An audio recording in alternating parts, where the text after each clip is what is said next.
하나님의 귀한 말씀 함께 보겠습니다. 오늘 말씀은 요한계시록 2장 8절에서 11절까지 말씀입니다. 한 절씩 교육하고 11절의 마지막 말씀 합독하도록 하겠습니다. 소모나 교회의 사자에게 편지하라. 처음이며 마지막이요 죽었다가 살아나신 이가 이르시되 내가 내 환난과 궁핍을 알거니와 실상은 내가 부요한 자니라. 자칭 유대인이라 하는 자들의 비방도 알거니와 실상은 유대인이 아니요 사탄의 회당이라. 너는 장차 받을 고난을 두려워하지 말라. 볼지어다 마귀가 장차 너희 가운데서 몇 사람을 옥에 던져 시험을 받게 하리니 너희가 10일 동안 환난을 받으리라. 내가 죽도록 충성하라. 그리하면 내가 생명의 관을 내게 주리라. 귀 있는 자는 성령이 교회들에게 하시는 말씀을 들을지어다. 이기는 자는 둘째 사망의 해를 받지 아니하리라. 아멘. 시온 찬양대 찬양이 쓴 후에 죽도록 충성하라 서모나 교회에 대해 하나님의 거룩하신 말씀 담임 목사님을 통해 듣겠습니다.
제가 주일마다 여러분 얼굴을 이렇게 볼 때마다 무슨 생각이 드냐면 지난주보다는 더 많은 사람들이 살아 돌아왔고 또 이번 주는 좀 더 많은 분들이 살아 돌아왔다.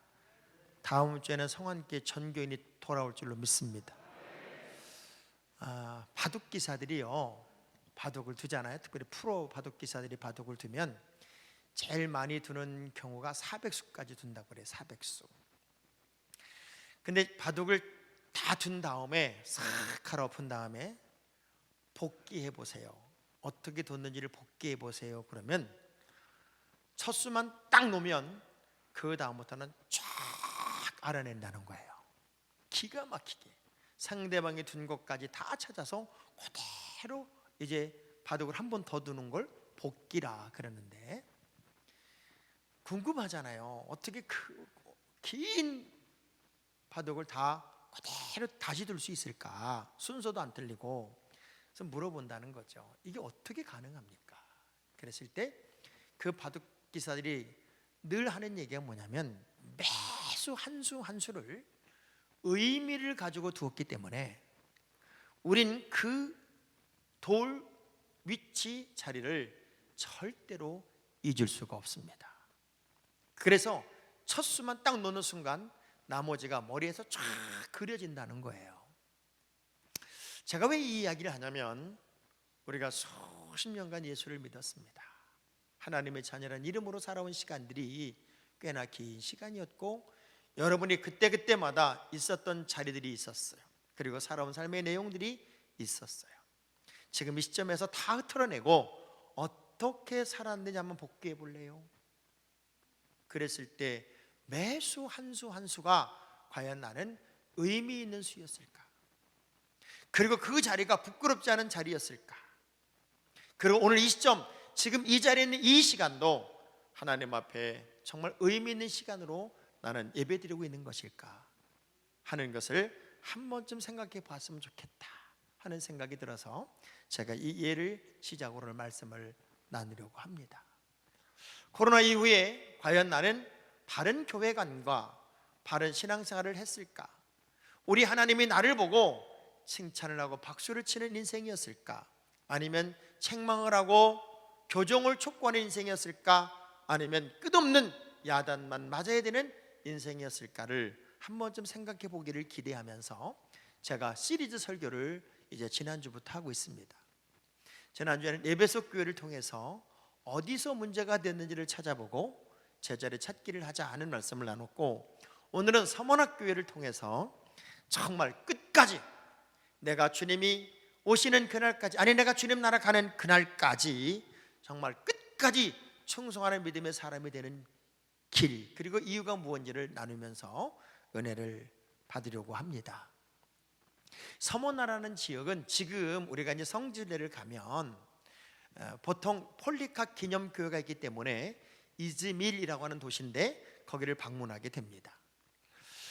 그리고 그리스로 넘어가려면 거기서 비행기를 타야 되기 때문에 이 이즈밀이라고 하는 곳을 가게 되는데, 이 서모나라는 도시는 유일하게도 7교회, 계시록 7교회 도시 중에 유일하게 지금도 아주 건재한 도시로 남아있는 곳이 바로 이 서모나라는 지역, 이즈밀이라고 하는 도시이기도 합니다. 지금도 여전히 뭐 천주교, 캐톨릭, 그 다음에 동방정교회, 콥트교, 그리고 시리아 정교회 등 예수를 믿는 그런 기독교인들이 여전히 이슬람의 핍박을 받아가면서 주일에 예배를 드리는 곳이 바로, 우리와 다른 의미이긴 하지만 바로 여기가 유일한 도시이기도 합니다.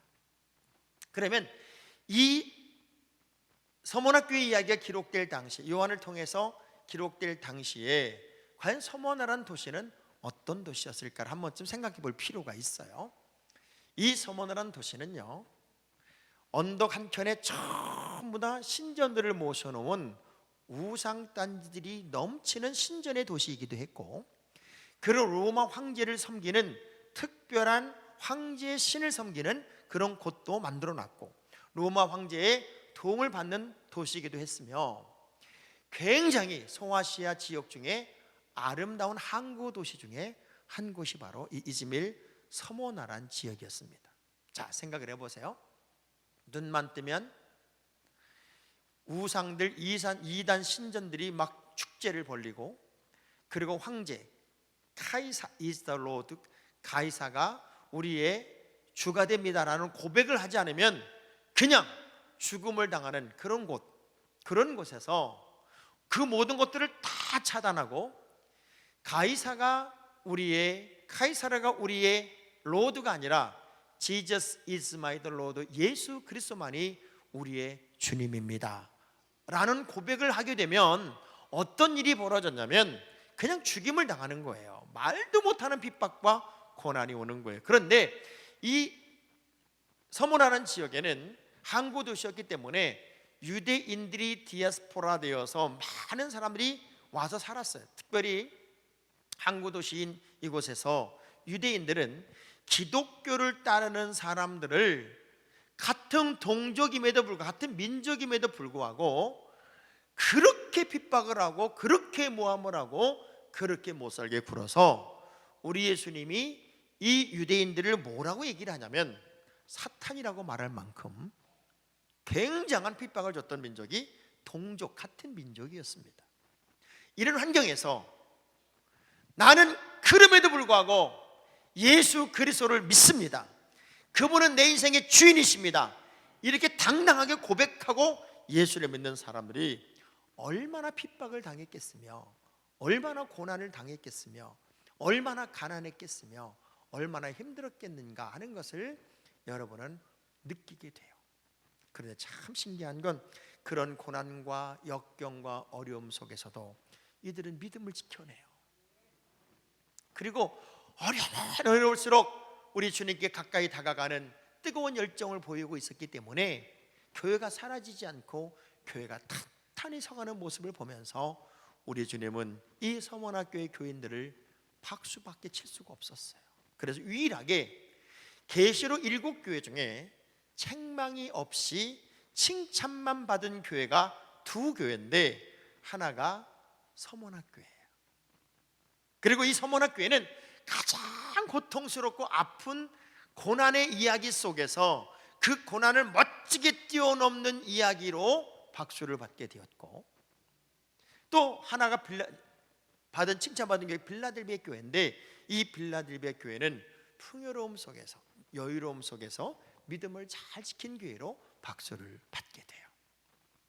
어쩌면 오늘 이 시대에 가장 필요한 말씀이 어쩌면 서문학교회 이야기가 아닐까 하는 생각을 하면서 우리 성안의 모든 식구들이 어떤 고난도, 어떤 문제도, 어떤 환난도 멋지게 넘어내는 주인공들이 되기를 기대하면서 말씀을 나누려고 합니다. 왜 그러냐면 베드로전서 4장 12절 13절의 말씀을 보면 진짜 믿음의 사람들은요 이렇게 사는 거더라고요. 사랑하는 자들아, 너희를 연단하려고 오는 불시험을 이상한 일 당하는 것 같이 이상히 여기지 말고 오히려 너희가 그리스도의 고난에 참여하는 것으로 즐거워하라. 이는 그의 영광을 나타내실 때에 너희로 즐거워하고 기뻐하게 하려 함이라. 지금 말도 못하는 어려움이 있지만 이 어려움들을 이겨내는 것은 언젠가 우리 주님이 여러분을 평가하는 날 가장 기쁨이 되고 가장 즐거움이 될 날이 바로 그날이 된다는 거예요. 지금 대한민국에서 그리스도인으로 산다고 하는 것, 이제 뭐 명동성당이 미사를 재개했다, 그리고 뭐 조계종이 법회를 열기 시작한다, 이런 것들이 신문에 쭉 나기 시작하니까 주일이 딱 됐는데 교회를 욕하는 소리가 싹 사라져 버렸어요. 하나도 교회를 비난하는 소리가 없어요. 저는 그 상황을 보면서 진작 천주교가 좀 열지, 진작 불교가 좀 열지, 그런 생각이 들어요. 그주와 이주가 뭐 별반 다른 거 없어요. 그런데도 어느 순간에 그 상황이 싹 정리되는 모습을 보면서 정말 교회가 어려움을 겪는 시대가 되긴 됐구나, 우리가 그리스도인으로 산다는 것이 정말 어려움을 겪는 때가 되긴 됐구나 하는 것을 느끼지 않을 수 없는 시점이 바로 지금 시점인 것 같아요. 왜? 교회 안에 있는 부정적인 사람들조차도 마치 유대인들처럼 정말 믿음을 지키려고 하고 예배를 드리려고 하는 사람들을 비난하고 욕하는 시대가 되었어요. 마치 유대인들이 서문학교의 교인들의 기독교인들을 그렇게 고통을 줬던 것처럼, 또 가난, 말할 수 없는 가난, 물질적인 문제, 또 N번방 사건처럼 우리가 방어할 수 없는 우리 젊은 아이들, 10대 아이들의 탈선, 거기다가 끝없이 반복적으로 이어질 이 코로나19와 같은 사태가 반복적으로 일어날 것들에 대한 두려움, 그리고 불확실한 미래에 대한 염려, 이 모든 것들이 다 중압감으로 우리에게 와요. 근데 이럴 때 우리는 어떻게 되겠냐는 거예요. 이럴 때 우리 서문학교의 성도들의 신앙은 그럼에도 불구하고 그것을 넘어내고 이겨내고 승리로 만들어냈지, 피하고 숨고 도망간 게 아니었어요. 그래서 이 서문학교에 우리 주님이 자기를 소개하면서 8절에 이렇게 자기를 소개합니다. 서머나 교회의 사자에게 편지하라. 처음이며 마지막이요 죽었다가 살아나신 이가 이르시되 자, 나는 처음이자 마지막이다. 알파가 되고 오메가가 된다. 그리고 나 또한 죽었다가 살아났다. 이 땅의 모든 교회는 음부의 권세가 찾아오겠지만 결코 음부의 권세가 교회를 이길 수 없도록 우리 주님이 교회를 세웠으며, 나도 죽었다가 부활하듯 모든 고난과 역경 속에 있는 믿음의 자녀들 또한 당당히 환난을 넘고 고난을 넘어 승자가 되라고 하는 그 사인으로 죽었다가 살아나시니 처음이 되었고 마지막이 되었던 그분이 지금 서머나교회에 말씀하신다는 거예요. 서머나교회는요, 이것을 칭찬받아요. 아무리 봐도 너희들은 부자야. 근데 사실은 되게 가난해요. 왜? 전부 다 핍박 가운데 있기 때문에 사회 공동체 속에 들어올 수가 없었어요. 그래서 말도 못하게 가난해요. 그런데 뭐라 그래요? 그런데 너희는 부자다. 그럼 뭐가 부자였을까요? 믿음이 부자였어요. 그들의 영적 행함이 부자였어요. 그들이 은혜가 충만했어요. 그래서 책망할 게 있나를 뒤져보니까 책망할 게 없어요. 그래서 이렇게 권면해요. 고난을 두려워하지 마. 그리고 끝까지 충성해. 그러면 내가 생명의 면류관을 씌워줄 거야. 그리고 두 번째 사망에 너희들이 두 번째 사망을 당하지 않게 할 거야 하는 말씀으로 서머나교회 이야기가 정리가 돼요. 그럼 서머나교회 성도들처럼 고난을 넘고 고난을 오히려 칭찬으로 바꿔낼 수 있는 거룩한 주인공의 삶을 살 수 있는 방법과 비결이 뭘까? 첫째, 서머나교회 성도는 이걸 알았어요. 주님이 아신다는 거예요. 내가 너희를 안단다. 내가 너희들의 고난을 알아. 내가 너희들의 아픔을 알아. 내가 너희들의 고통을 알아. 내가 너희들의 환난을 알아. 우리 하나님이 다 아신다는 거예요. 여러분, 알아만 주면요 행복한 거예요. 교인들도 왜 이렇게 삐치나 봤더니 내가 안 알아줘서 그래. 삐치더라고. 그렇게 인사를 했는데 내가 그렇게 안 받았대요. 아주 나는 진짜 나쁜 놈이야. 왜 인사를 하는데 안 받을까? 그리고 수많은 사람들을 제가 만나다 보면 어떤 때는 그냥 쳐다보는데 아는 척을 못할 때도 있더라고. 그래서 제 마음속에 정말 모든 분들이 다 소중한다는 것은 정말 변함이 없어요. 저는 정말 여러분 너무너무 사랑해요. 내가 여러분 다 알아주고 있다니까. 시어머니가 그렇게 힘들게 해도 신랑이 손 한 번만 잡아주면 그 억울함이 다 녹아지는 거잖아요. 알아준다는 거예요. 근데 우리 주님이 다 여러분을 알아주신대요. 이 환난이란 단어가 어떤 의미냐면 짓 눌린다는 의미, 짓 눌린다. 근데 이전에 고문 중에는, 고대 고문 중에는 맷돌 같은 것을 몸에 올리는 거예요. 맷돌을 올려놓으면 처음에 버티죠. 근육 힘이 있고 또 내가 힘을 쓸 수 있으니까 버티는데 점점점 짓 눌리면 힘이 빠지게 돼요. 축 늘어지는 순간 그냥 뼈가 으스러지면서 눌려져 죽는 거예요. 이게 고문이었어요. 그래서 환난이란 말이 짓 눌린다는 뜻인데, 우리가 환난에 짓 눌려버리면 시간이 갈수록 아무것도 할 수 없는 인생이 된다는 거예요. 그런데 그 짓 눌린 환난 환경 속에서도 그들은 이겨내고 넘고 승리를 만들어내니 얼마나 멋진 삶이었냐는 거죠. 그런데 이길 수 있는 힘이 어디에 있었냐? 주님이 나의 안고 일어섬을 아시고 나의 염려도 아시고 나의 문제도 아신다는 거예요. 여러분, 애기들 길러봐서 아시잖아요. 애가 응애 하는 순간 쌌네?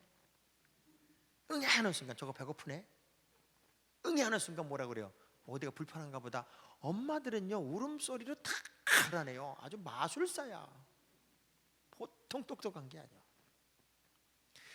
그런 것처럼 우리 하나님은 여러분의 짓 눌린 상태를 이미 알고 계세요. 그러니 정말 힘이 들고 어렵지만 우리 주님 주시는 그 은혜를 힘입어 그분의 손잡고 일어나는 주인공이 여러분에 대할 줄로 믿습니다. 우리 그런 말이 있어요. 절대 건드리면 안 되는 것, 잠자는 사자의 코털, 입 벌린 악어의 이빨, 아버지의 퇴직금,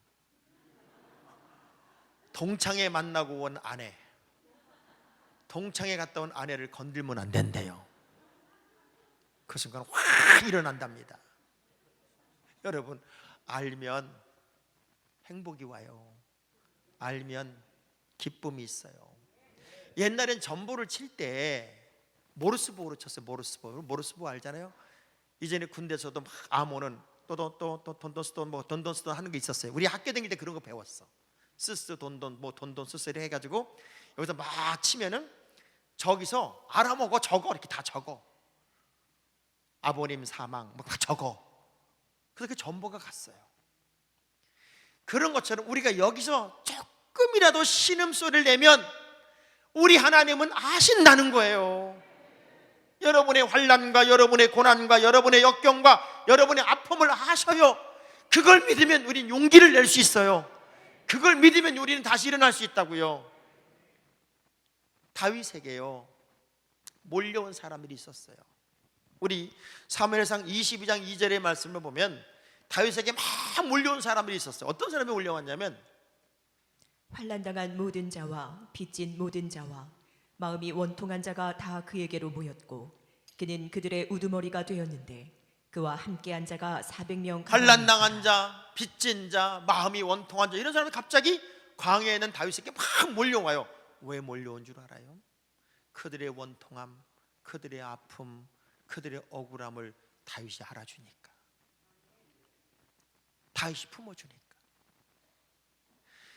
지금 우리는 예수를 믿는다는 이유 하나만으로 세상으로부터 지금 저희 교회를 와야 되는데 우리 권사님 한 분이 우리 집사님네가 못 와요. 왜 못 오는 줄 알아요? 24시간 마트를 해요. 그리고 어린이집을 해요.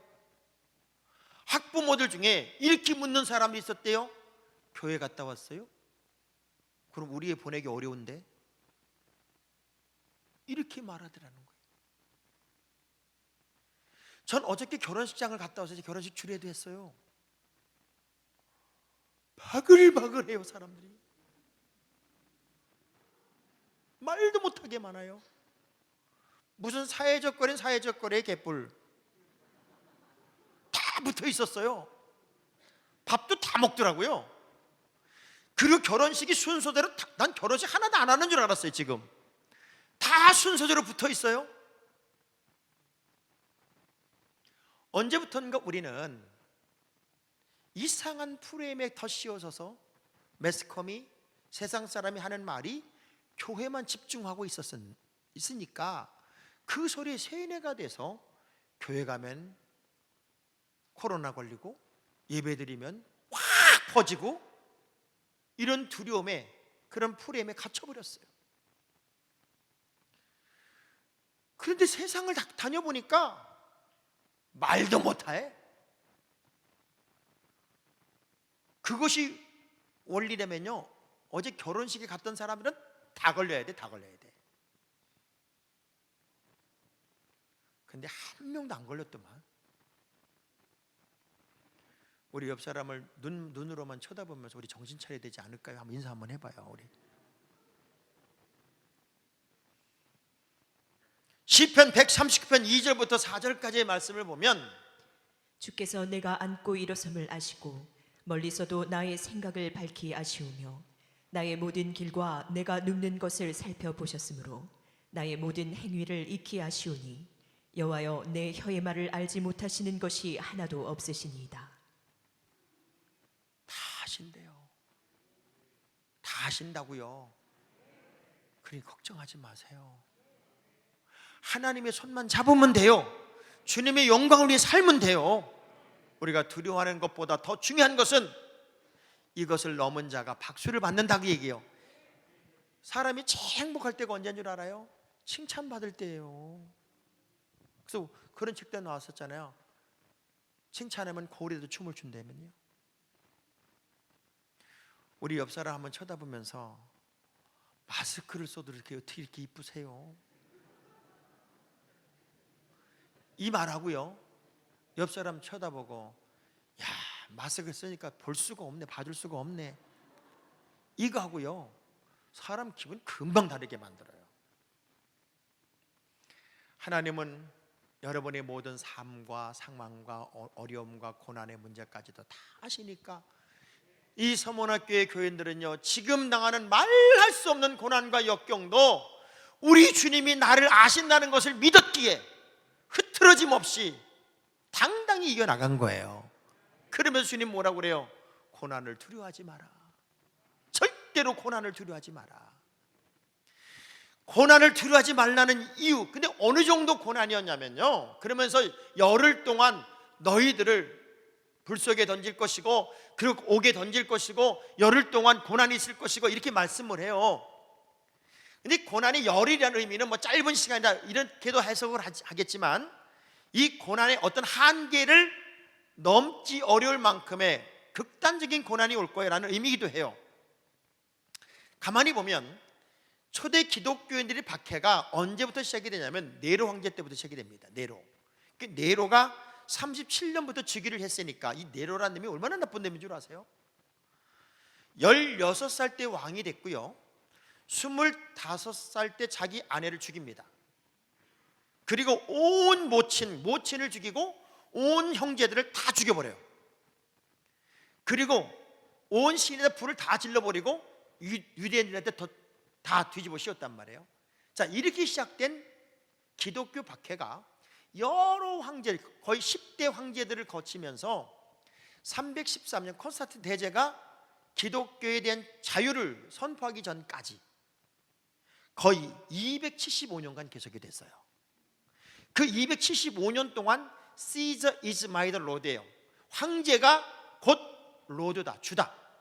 근데 이것을 가장 강력하게 실행했던 장소가 서머나라는 곳이에요. 왜? 거기는 황제의 신을 섬기게 했으니까. 그것을 거역한단 말이에요. 근데 이 사람들 중에 이 서문학교의 교인들을 어떻게 엮어냈냐면 늘 성만찬을 하니까 저 집단은 매 주일마다 사람 고기를 먹고 사람 피를 마시고 황제를 숭배하지 않고 거기다가 이방신들을 경배하지 않는 특별한 집단이다, 그렇게 낙인을 찍어서 말도 못하는 고난을 주는 거예요. 그런데 그런 환경에서도 우리 주님은 뭐라고 얘기를 하냐면 고난을 두려워하지 말라는 거예요. 자, 한번 제가 하나 예를 들어볼 테니까 여러분 열이 받나 안 받나 한번 들어보세요. 두 집이 있어요.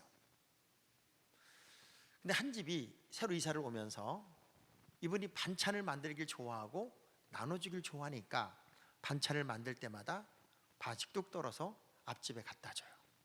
반찬을 만들지 맛있어서 드리러 왔어요.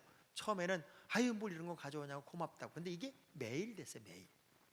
그러다가 하루쯤 걸르니까 반찬을 갖다 주러 가니까는 어제는 반찬을 안 했나 봐요. 그래. 또 며칠쯤 지나니까 오늘은 좀 짜네요. 그러다가 일주일쯤 못 가니까 이제는 밥 안 해 먹고 사나 보죠?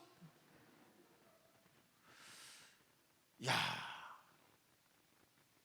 그렇게 말하면서 고맙다는 말 대신 평가를 하기 시작해요. 그러면 여러분 같으면 열이 뻗칠까요? 내가 잘못한 거라고 미안하다고 그래야 될까요? 어느 순간부터 우리는 고난을 넘는 저항력을 잃어버려요. 그리고 작은 것들에 넘어져서 당연한 이유거리, 핑계거리를 갖다 붙이고 그럴 수도 있음에 대한 이해를 요청하기 시작해요. 그런데 이 서문학교의 교인들은 절대로 타협하지 않는 거예요. 말도 못하는 어려움이 와도 믿음 하나 지키기 위해서, Jesus is my the Lord, 이거 하나 지키기 위해서 그들은 고난을 작정하기도 마음을 먹었을지도 있어요. 그래서 다 가난한 세대, 노예 세대로 전락되고 있는지도 몰라요. 근데 우리 주님은 그들을 부자라고 그래요. 그리고 정말 하나 칭찬하지 않을 게 없다고 그래요. 박수만 쳤어요. 믿음의 사람들이 고난을 넘는 가장 중요한 의미가 뭘까? 신명기 31장 6절의 말씀을 한번 봐봐요. 너희는 강하고 담대하라. 두려워하지 말라. 그들 앞에서 떨지 말라. 이는 내 하나님 여호와 그가 너와 함께 가시며 결코 너를 떠나지 아니하시며 버리지 아니하실 것임이라 하고. 하나님은 고난당하는 자를 결코 떠나지 않고 결코 버리지 않고, 시편 140편 12절의 말씀도 내가 알거니와 여호와는 고난당하는 자를 변호해 주시며 궁핍한 자에게 정의를 베푸시리이다. 아멘. 그러게 힘들고 어려울수록 여러분 주님의 손을 붙잡기 위해서 몸부림치는 도전이 필요할지언정 세상과 적당히 짝하고 적당히 손잡고 적당히 타협하는 그런 믿음으로는 우리 주님의 칭찬이 될 수가 없더라는 거예요. 주님의 칭찬을 받은 이 서문학교의 성도들의 가장 큰 장점은 넘어져도 일어나고 쓰러져도 일어나고, 의인은 7번 넘어질지라도 다시 일어난다고 하는 이 믿음의 열정을 보이고 있었다고 하는 거예요. 이탈리아에서는요, 음식을 먹고 나면 이제 두 종류로 자기들이 썼던 냅킨을 휙 집어던지고 막 구겨서 집어던지고 하는 사람이 있고, 예쁘게 다시 접어서 놓는 케이스가 있대요. 저는 그걸 이제서 알았네요. 저는 이탈리아에 가서 음식을 먹고 내가 사용한 냅킨을 잘 접어서 그대로 놓고 가는 것은 오늘 먹은 음식이 되게 맛이 없어서 다시는 안 옵니다 하는 사인이래. 그게 우린 예의를 갖춘다고 이렇게 다시 기차 정리해놓고 가잖아요. 절대 그러면 안 된대요. 막 구겨가지고 휙 집어던지고 가면 이렇게 막 너무 맛있어서 막 해프게 먹었다고, 그 먹은 것에 대한 흔적이 이렇게 됐다고 그래서 감사의 표시를 내.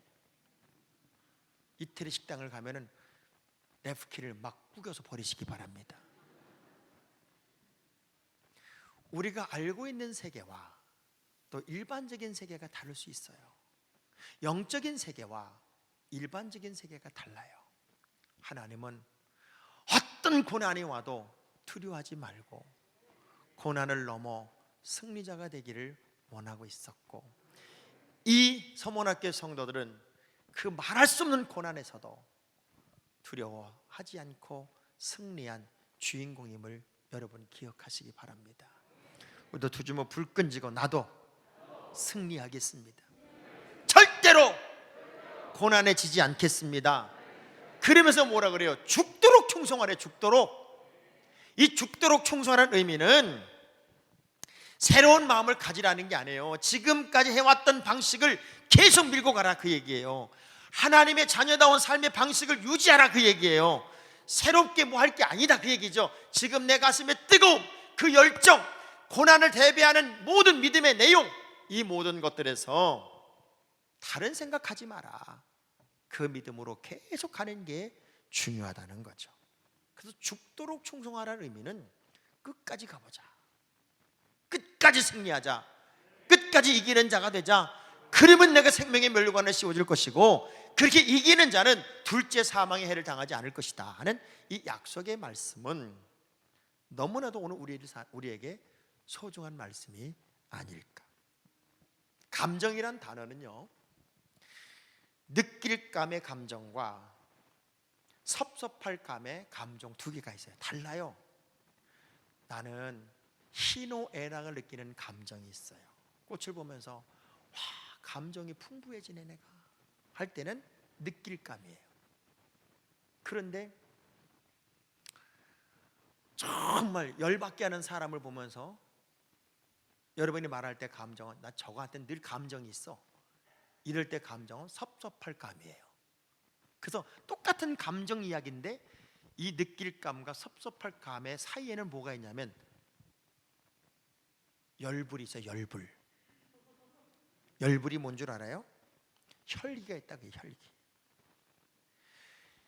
혈기가 있는 감정과 혈기가 없는 감정은 전혀 다른 거예요. 서문학교의 성도들의 특성이 뭔 줄 알아요? 상상하기 어려울 만큼 사회적 분위기, 도시의 분위기, 그리고 자기들을 바라보는 편견과 편애, 그리고 같은 동족이 끝없이 질타하는 모든 문제들, 이 모든 것들을 혈기로 보기 시작하면 넘을 수가 없었을 거예요. 그런데 주님의 마음을 통해서 보기 시작해요. 그리고 그 모든 것들을 넉넉히 이기면서 자신의 일들을 끝까지 감당해 나가고 있는 거예요. 절대로 흔들림이 없어요.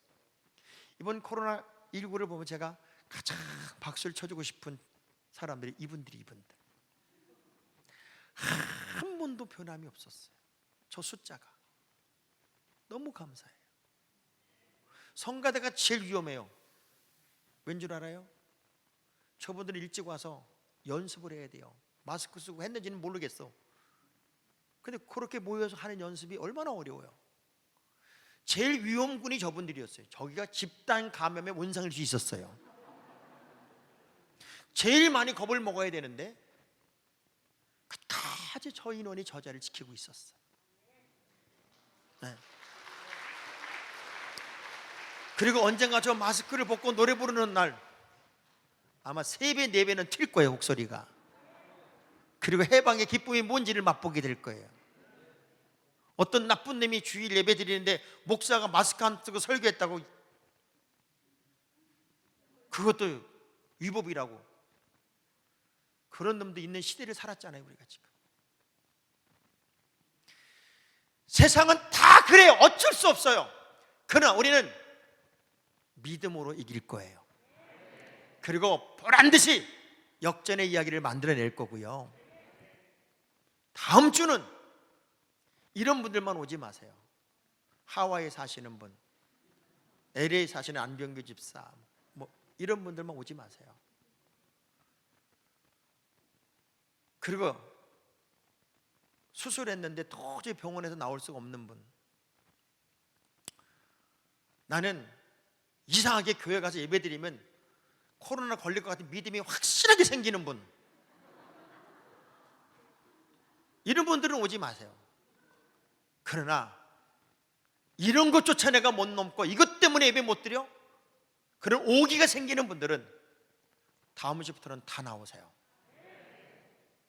그리고 하나님 앞에 떳떳하게 환난을 넘은 믿음의 사람들로 박수받는 서문학교의 성도들 같은 주인공이 되어야 되지 않을까요? 변함없이 죽도록 충성하는 사람, 꼭 이런 거지요. 영국에 과속하는 차 한 대를 젊은 경찰이 잡아요. 인사를 하고 운전자에게 딱지를 끊겠다고 하는데 뒤쪽에 보니까 영국 수상 처칠이 있어요. 그 처칠이 이렇게 말합니다. 여보게 수고하네. 내가 너무 급해서 신호좀 위반하더라도 빨리 가자고 했네. 그러니 한 번만 봐주면 안 되겠나? 그랬더니 그 경찰이 이렇게 말합니다. 대영국의 수상님은 절대로 교통을 위반할 리가 없습니다. 내가 알고 있는 처칠 경은 그런 분이 아닙니다. 그러니 저는 딱지를 끊습니다. 그 딱지를 탁 끊었어요. 며칠 있다가 대통령실에서, 그 총리실에서 경찰국으로 공문이 하나 와요. 며칠 어느 시에 있었던 암흑의 경장을 1계급 특진시켰으면 좋겠다. 그는 자기 일에 너무 충실하고 나는 감동을 했다. 그러니 1계급 특진을 해주면 좋겠다. 그랬더니 경찰국장이 답서를 보내요. 자신의 일에 충성을 하는 경찰이 당연한 것이지 1계급 특진이 되는 법은 없었다. 그러니 특진은 없다. 멋있지 않아요? 우리는 뭐 대통령실에서 1계급 특진 이러면 2계급 특진을 시킬 걸 아마.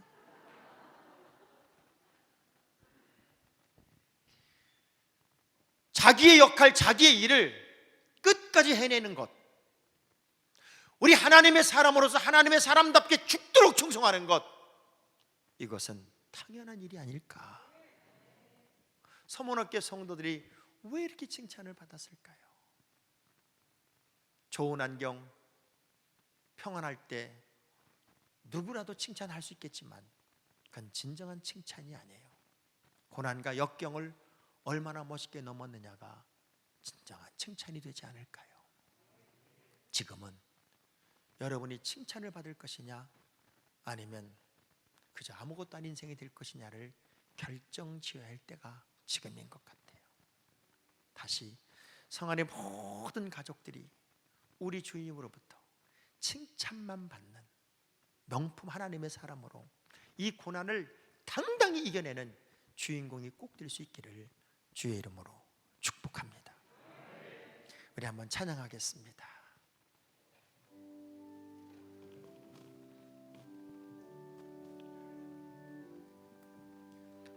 환난과 핍박 중에도 성도는 신앙 지켰네.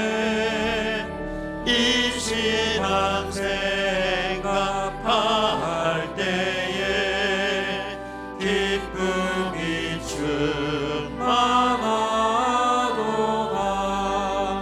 성도의 신앙 따라서 죽도록 충성하겠네. 옥중에 매인 성도나 양심은 자유하네. 우리도 고난 받으면 죽어도 영광 되도다. 성도의 신앙 따라서 죽도록 충성하겠네. 성도의 신앙 본받아 원수도 사랑하겠네. 인자한 언어 행실로 이 신앙 전파하리라. 성도의 신앙 따라서 죽도록 충성하겠네. 두 손을 가슴에 두 눈을 감아봐요. 하나님, 서문학교의 교인들의 말로 할 수 없는 고난, 상상하기 어려운 역경, 환난, 우리는 그 작은 것 중에 하나도 감당하기 어려운 상황들, 그럼에도 불구하고 이들은 고난을 두려워하지 않으며 우리 주님이 아심을 믿고 환난을 넘어 죽도록 충성함으로 가장 큰 자로 칭찬을, 박수를 받았습니다.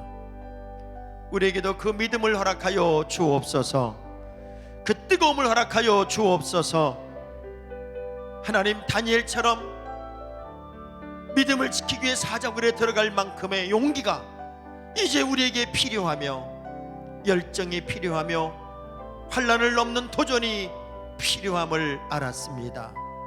그러게 이때를 넘어 우리 주님의 자랑거리, 우리 주님의 칭찬거리가 우리 모두가 되게 하옵소서. 이제 새로운 도전을 꿈꾸는 우리 모두에게 용기도 주시고 주님, 우리의 형편과 사정도 알아주옵소서. 끝까지 이기는 자가 되기를 원합니다. 생명의 면류관을 쓰고 둘째 사망을 넘는 주인공들이기를 원하며 예수님 이름으로 기도합니다.